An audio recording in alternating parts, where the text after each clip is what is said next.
The night shift started at 10, and Darlene Waters always arrived 9 minutes early. She had done this for 11 years, not because the supervisor required it, not because anyone checked. She arrived early because she believed that the first act of care in any job was showing up before you were called for. Her mother had taught her that. Her mother had taught her a lot of things that paid no wages and asked no credit, and Darlene had carried them quietly through 43 years of living without once setting them down. She worked for Meridian Building Services, a contract cleaning company that serviced 4 commercial towers in downtown Columbus. 2 of those towers were glass and steel offices that smelled of recycled air and expensive cologne. One was a law firm that generated more paper waste than she had ever seen in her life. The 4th was a 14-story professional building on Broad Street called Callaway Center, and it was where Darlene spent most of her nights. She had a team of 4. There was Myron, who was 58 and had a bad knee that he never mentioned, and Paulette, who sang quietly to herself while she vacuumed, gospel hymns mostly, soft enough that you could only hear them if you happened to be working the same corridor. There was young Desmond, 22 and saving up to finish a welding certification at the community college on the east side, and then there was Darlene herself, the lead. She carried a walkie-talkie clipped to her cart and a laminated checklist in her apron pocket, and she knew every floor of Callaway Center the way a gardener knows a plot of land, which offices let in afternoon light, which carpets held stains no matter how many passes you gave them, which restrooms needed extra attention on Thursdays after the board lunches. Outside of the building, Darlene's life was a series of careful measurements. She had 2 children, both in school, both healthy, which she counted as the primary evidence that she was doing something right. Her son Marcus was 13 and already too tall for his clothes every 6 months, which was its own minor crisis of the budget, and her daughter Kezia was 9 and had recently decided she wanted to learn piano, a desire Darlene had so far managed only to redirect toward the free keyboard lessons at the community centre on Saturday mornings. The apartment on Livingston Avenue was $760 a month and had a bathroom faucet that dripped and a hallway light with a flickering bulb that the landlord had been going to fix since March. She had the light on her own list of things to tend to. She had a long list. The night shift paid $14.25 an hour. After taxes, after the 2 bus transfers it took to get home at 6 in the morning. After the coffee she allowed herself from the gas station on the corner because she was not going to make it without it, she cleared just over $400 a week. She tracked every line of it in a notebook she kept in the kitchen drawer. The notebook had a blue cover and her mother's name written on the inside front page, which was where her mother had always kept her own household accounts, and Darlene had taken up the habit the same way she had taken up most of her habits, quietly and without making a thing of it. She had no particular bitterness about any of this. The work was real and the building was real, and the people on her team were people she had come to trust over years of shared late nights. And that was more than a lot of things added up to. She went home in the early morning, slept until 2, made dinner before the children came in from school, and returned to the parking entrance of Callaway Center 9 minutes before her shift began. Every night, 5 nights a week. On the 12th floor, there was one Office Meridian's contract specifically excluded. Suite 1204. The door was dark oak and always closed, and the brass nameplate read simply E. Callaway. 3 months after Darlene joined the Callaway Center account, her supervisor had pulled her aside and given her the instruction that would follow her for the next 11 years. "If the old man handles his own space," he said. "Don't knock, don't clean, don't go in unless he opens that door and asks you himself." Darlene had nodded and written nothing down because it was the kind of instruction you remembered without needing paper. She told her team, and they followed the same rule. She had no idea why the man who owned the building chose to clean his own office. She did not ask. What she did not know that first year was that Elwood Callaway had watched her through the narrow window beside his door for 40 minutes on her 3rd night in the building.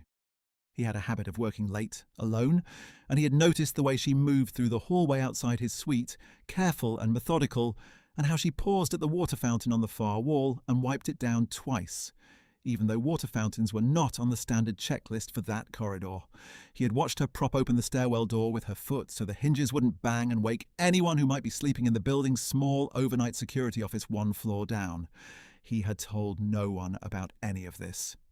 He simply watched. If you're the kind of person who has ever done the right thing in an empty hallway in the dark with no one watching, leave a comment below. This story is for you. Elwood Calloway was 71 years old when Darlene joined his building's cleaning crew, and he had been a wealthy man for long enough that he had stopped finding any particular comfort in it.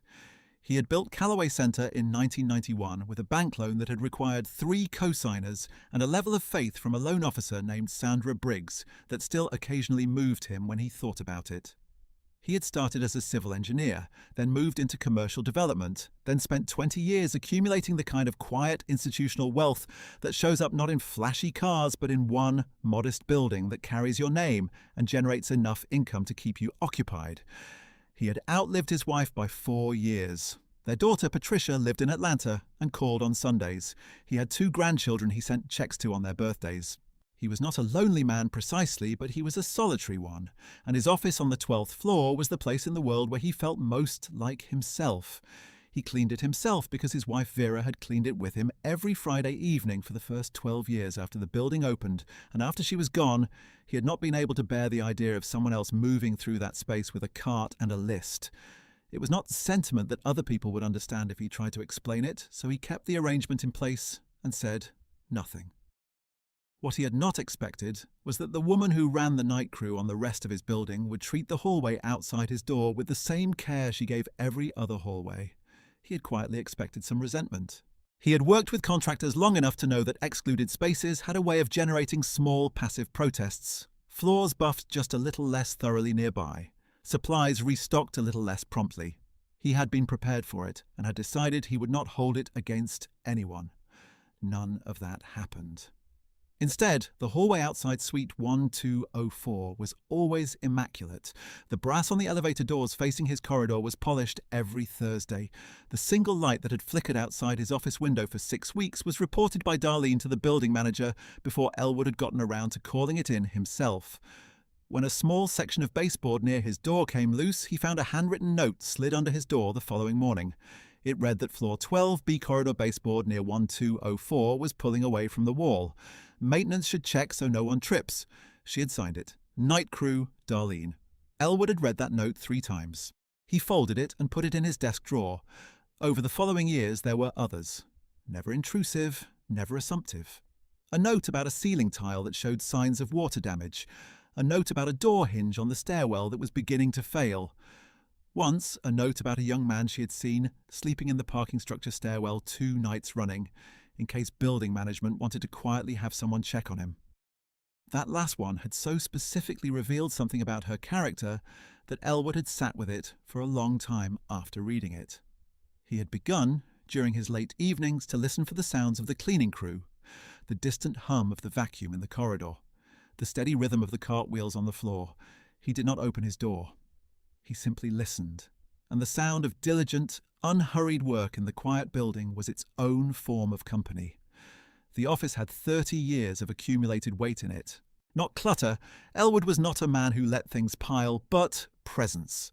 The drafting table in the corner that had been his first real piece of office furniture, bought second-hand in 1989 and never replaced because he saw no reason to.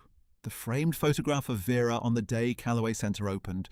Her in a blue dress he could still see clearly, cutting a ribbon she had insisted was unnecessary and he had insisted on anyway. The small shelf of civil engineering texts from his graduate programme that he had not opened in 2 decades but could not bring himself to donate, because they were from a time when the shape of his life was still forming, and he liked to be reminded that shapes form. A man does not always know in the middle of things what he is building. He had been having the conversation with himself about the building for the better part of a year before he made an appointment with Marcus Webb. It was not the kind of conversation that concluded quickly. He had no family member who wanted to take the building on. Patricia had built a life in Atlanta that had nothing to do with commercial real estate, and she had told him honestly years ago that she would sell it rather than try to run it, and he had accepted that without judgment. He understood. What he did not accept was that acceptance of the inevitable meant a blank choice. There were other ways to decide where a thing goes. He thought more than once about what the building had been. He thought about the tenants over 3 decades, the small businesses that had started on the 5th floor and grown until they outgrew him, the physicians and therapists and accountants who had run their practices in his rooms, the ordinary working people who had spent the best hours of their days inside his walls and gone home to the rest of their lives. He thought about the infrastructure that made all of that possible, The clean corridors and the functioning bathrooms and the reliable elevators, and he thought about who had provided that without acknowledgement for all those years. He thought about Darlene Waters, who had been providing it for 11 of those years. He thought about the note about the man in the stairwell for a long time. He'd gone down to the parking structure the next morning himself before the business day started and found the corner of the stairwell the note described. The young man was gone. There was a folded blanket tucked behind the HVAC housing and a paper bag with an empty water bottle in it, and nothing else. Elwood had stood in that cold concrete corner for a moment and thought about someone noticing that and writing it down and choosing to say so without making it anything more than it was. His health had been declining in small, unceremonious increments since the previous spring. He had not told Patricia the full picture. He had told his attorney Marcus Webb because he had to, and he had told his cardiologist because that was the point of having one. Otherwise, he had kept the information in a small, tidy compartment in his life and proceeded normally. He came to his office 5 days a week. He reviewed the building accounts. He took his medications and walked the 2 blocks to the diner on Grant Avenue for lunch and walked back slowly, the way men do when they are husbanding whatever distance is left to them. The diner was called Alma's, though Alma herself had been gone 15 years, and the current owner was a man named James, who had married into the place and kept everything the same out of a combination of respect and practical wisdom. Elwood had been eating at the counter there since 1993. He had his usual 2 eggs over medium and wheat toast and black coffee, and he ate it at the same stool, third from the left, and James had stopped taking his order by the mid-90s and just started bringing it. They talked some days about the neighbourhood and the weather and the state of things generally, and some days they said almost nothing, which Elwood had come to appreciate about the arrangement. In December of the year before he died, he had lingered at the counter longer than usual, and James had refilled his coffee and sat down across from him on the other side of the counter, which he rarely did, and said, "You doing all right, Mr. Calloway?" Elwood had thought about this question for a moment.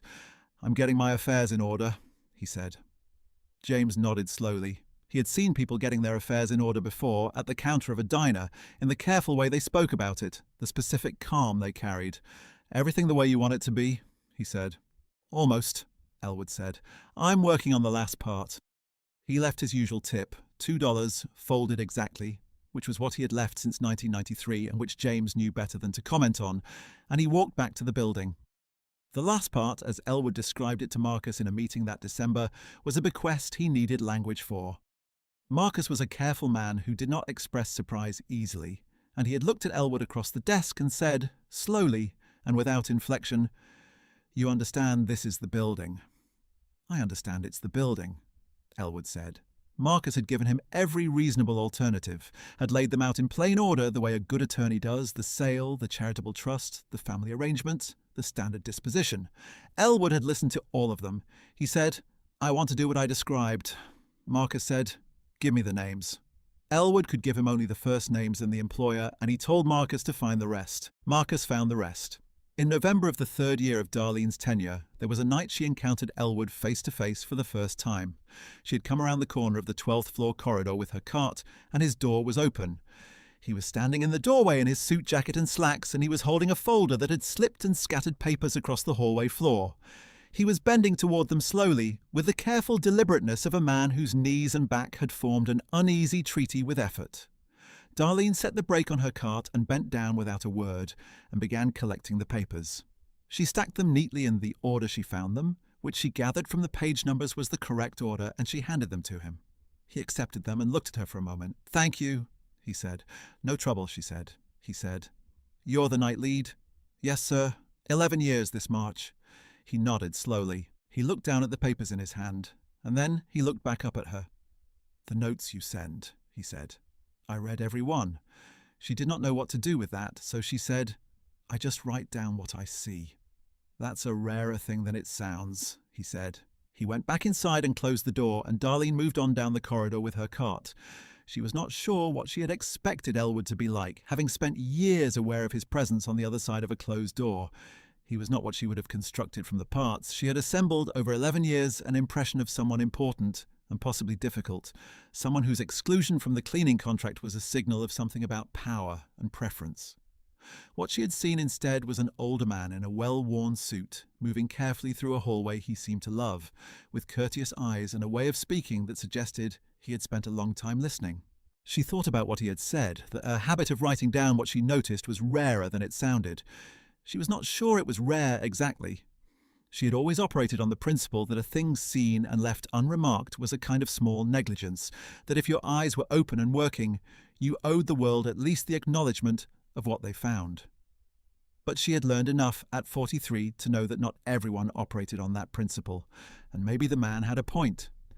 She thought about that exchange for a few days and then let it settle into the general texture of her working life, which was rich in small moments that didn't add up to anything she could name. The truth of what Elwood was working on in the evenings of that winter and into the following year was not something Darlene could have guessed. It was not something Patricia, calling on Sundays, knew the full shape of. It was known only to Marcus, who drafted the documents with the careful precision of a man who had spent 30 years translating his clients' intentions into language that would outlast them. Elwood spent a long time thinking about people. He thought about the loan officer Sandra Briggs, who had since retired to Florida, and to whom he had long ago sent a letter that he hoped had carried some portion of what he felt. He thought about the building manager who had worked with him for 22 years before his own retirement. He thought about the people inside these walls who had moved through it faithfully and without ceremony, and what that faithfulness was worth and whether it was the kind of worth the world ever bothered to put a number on. He thought about Darlene and her crew for a long time. He thought about the note about the man sleeping in the stairwell, and the one about the water damage in the ceiling tile, and the one about the loose baseboard and the 9 minutes she always arrived early, which he had noticed because his office window faced the parking entrance, and he was often working when the crew's van pulled in. He thought about what it meant to tend to a place for 11 years without being asked to tend to the parts that weren't assigned to you, and to do it without complaint or announcement, and he thought about whether there was a way to honour that which rose to the level of what it deserved. Marcus had advised him gently to think carefully about what he was proposing.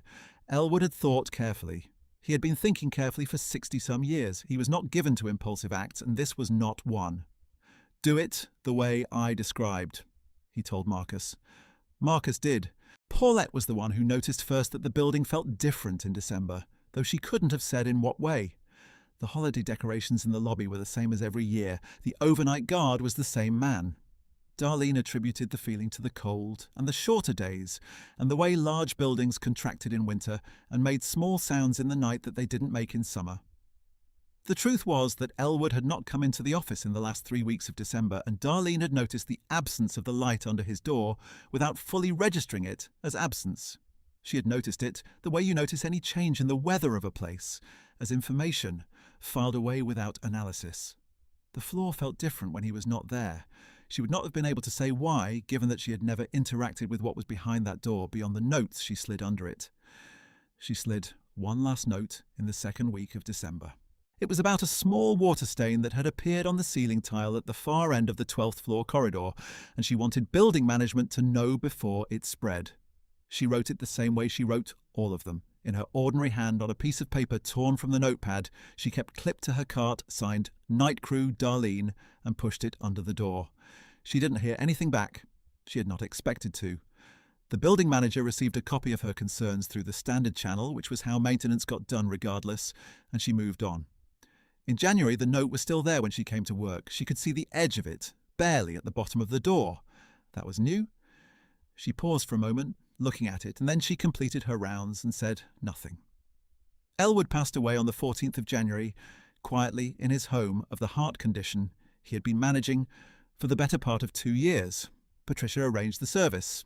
Marcus handled the estate. There was a small notice in the Columbus Dispatch which Darlene did not see until Myron mentioned it to her in the parking lot before their shift the following week. She stood in the cold with her keys in her hand and read the notice on Myron's phone screen. It was 2 paragraphs. It mentioned the building and his years in commercial development, and that he was survived by his daughter and 2 grandchildren. It called him a quiet force in the city's professional landscape, and Darlene thought that was about right, as descriptions go. She did not say very much, and Myron did not push her to. That night she walked the 12th floor with particular care, the way she always walked a floor when she was thinking about something she couldn't quite name. She paused outside Suite 1204 for a moment. The note was gone from under the door. Someone had come in and taken it. She straightened the edge of the carpet runner outside his office and pushed her cart on down the corridor. Marcus reached out to Meridian Building Services on a Tuesday in February, asking to arrange a meeting with the night shift lead for the Callaway Center account. Darlene was given the message by her supervisor, who looked puzzled and a little nervous handing it over. He said, "You know what this is about?" She said she did not. He said, "You're not in any trouble," she said. "I know I'm not." She came to Marcus's office on a Thursday afternoon, still in her work clothes because she had a shift that evening and no time to change. The law office was on the 9th floor of a building 6 blocks from Callaway Center, which she had cleaned for 11 years and which looked from the outside like a building that belonged to a different world than the one she spent her nights in. The lobby had dark marble and recessed lighting. She rode the elevator without looking at herself in the mirrored walls the way she usually did, because she did not want to think about how she looked, and the elevator did not require her to think about anything. Marcus's assistant, a woman about Darlene's age named Carol, offered her water and then coffee and then said she could take her coat, and Darlene kept the coat and accepted the coffee and sat in a chair in the waiting room and looked at a framed print of Columbus in 1952 on the wall across from her and thought about what a person could want with a night crew lead from a cleaning company. She ran through possibilities as calmly as she could. She had not done anything wrong. She had not broken any rule. She had slid notes under a door for 11 years that described things she saw that needed attention, and she had cleaned every surface that was assigned to her, and she had never entered a room she was told not to enter.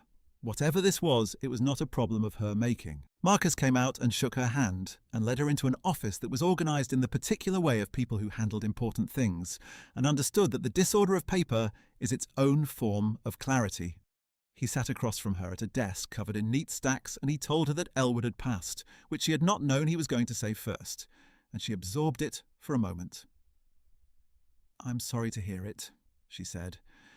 "He was a particular kind of man." "He was," Marcus said. "He wanted me to tell you something directly before I tell you the formal part, and what he wanted me to tell you is that he saw you. His exact words were, 'Tell her I saw her.'" Darlene looked at her hands in her lap. Marcus then opened a folder and walked her through the terms of the bequest. Elwood had left Callaway Center, the full 14-story building on Broad Street, to a holding trust with 4 named beneficiaries. Those names were Darlene, Myron Okafor, Paulette Simmons, and Desmond Reed, equally divided, with a 10-year management agreement already negotiated with a property firm, so the asset would generate income immediately and require nothing from the 4 of them except a signature. The building had been assessed at $4.6 million. Darlene sat in that chair for a long time and said nothing. She was aware of the texture of the chair arms under her hands, the specific weight of the coffee cup she was holding, the sound of traffic from the street 9 floors below. She was aware of Marcus sitting across from her with the quiet patience of a man who had delivered news like this before, and understood that some news requires a person to simply sit inside it for a while before they can do anything else. She set the coffee cup down on the edge of his desk, carefully, because her hands were not entirely steady. She thought about $14.25 an hour. She thought about the blue notebook in the kitchen drawer, the one with her mother's name on the inside. She thought about $400 a week after taxes, and $760 a month in rent, and Kezia's piano lessons at the community centre on Saturday mornings, and Marcus's clothes that he outgrew every 6 months, and the flickering bulb in the hallway that the landlord had not fixed since March. She thought about 11 years of arriving 9 minutes early to a parking lot in the dark, and about a man she had met once in a hallway who looked at her the way people rarely did, as if she were exactly where she was supposed to be. Marcus gave her the time. Finally she said, "All 4 of us. All 4, Marcus confirmed. He was specific about that. His note to the file says he did not know your team members' surnames. He asked me to find them from the Meridian employment records, and I did. She asked if it was legal, and Marcus assured her it was legal. She asked if there was a catch, and he said there was no catch. He said Elwood had written a separate letter to each of them, personal, and would she like hers now or later? And she said she would like it now." She read it in the chair while Marcus stepped out of the room to give her privacy. The letter was not long. Elwood was not a man who used more words than a thing required. He wrote that he had spent his life learning to tell the difference between people who did the right thing when someone was watching and people who did it when no one was.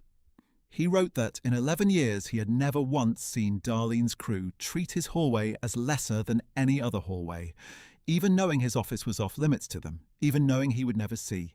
He wrote that Vera would have liked her.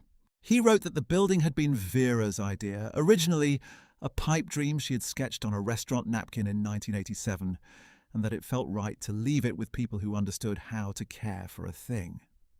He wrote that she had sent him a note once about a young man sleeping in the stairwell. That is the line that made me certain. Take care of people. You already know how. Darlene folded the letter and put it in her apron pocket and sat quietly for a moment with her hand over it. Then she called Myron. The call did not go the way she planned, which was to say it went exactly the way she should have expected. Myron said, "I'm sorry, say that again," 4 times. Paulette, when Darlene reached her next, made a sound that was not words and then set the phone down for 2 minutes while Darlene waited on the line. Desmond said nothing at all for a long stretch and then said, "Miss Darlene, I'm going to need you to text me whatever you just said because I don't trust my ears right now." Patricia Calloway knew before Darlene did. Marcus had called her in advance, as was proper, and she had given her blessing as her father had expected. What she had not expected was how she would feel about it, which turned out to be a grief that was also, strangely, its own form of comfort. She'd grown up watching her father notice things that other people walked past. She had never been fully able to articulate what made him particular, and this, she thought, was about as clean an articulation as a man could offer. She sent Darlene a note through Marcus. It said only that she should be thanked for taking care of his building. He was never alone in it, because of you. Darlene received that note on a Thursday afternoon, standing in the corridor of the 12th floor, which was now, in some technical and overwhelming sense, partly hers. She stood there for a moment with the note in one hand and her cart in the other, and she looked down the length of the corridor she had walked 11,000 times, give or take, and she thought about the man she had never had a full conversation with, and the hallway she had tended because it was there to tend, and the notes she had slid under a dark oak door because a thing noticed should be said, and she felt the weight of all of it shift in her chest from something that had no name into something that did. She put the note in her apron pocket next to the letter, and she pushed her cart to the end of the corridor, and she started her rounds. Think about the last time someone saw you, not applauded you, not thanked you, just saw you, the quiet work you do when no one is keeping score. If this story stays with you, drop something in the comments. There are more stories like this one waiting. Myron had his knee surgery in April, which he had been putting off for 3 years because of the cost.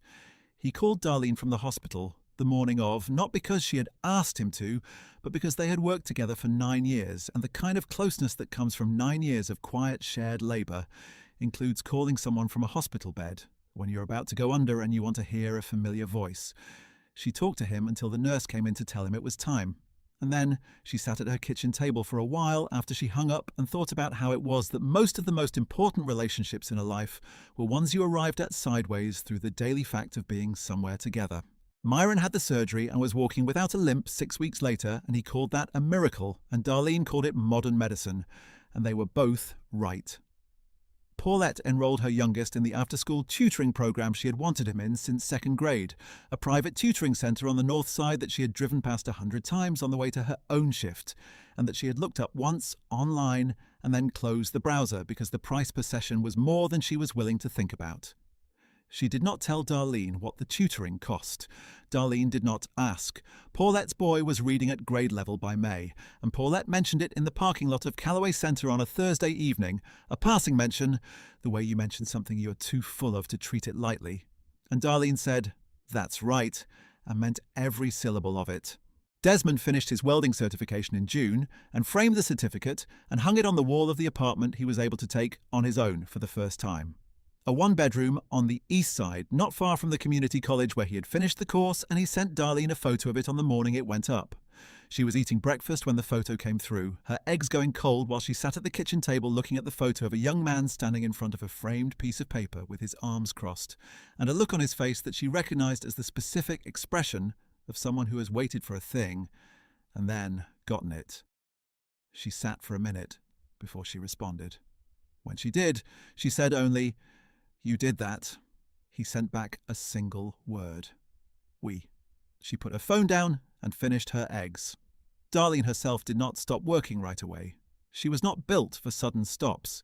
What she did was give her 2 weeks' notice at Meridian in the orderly way she gave notice on everything.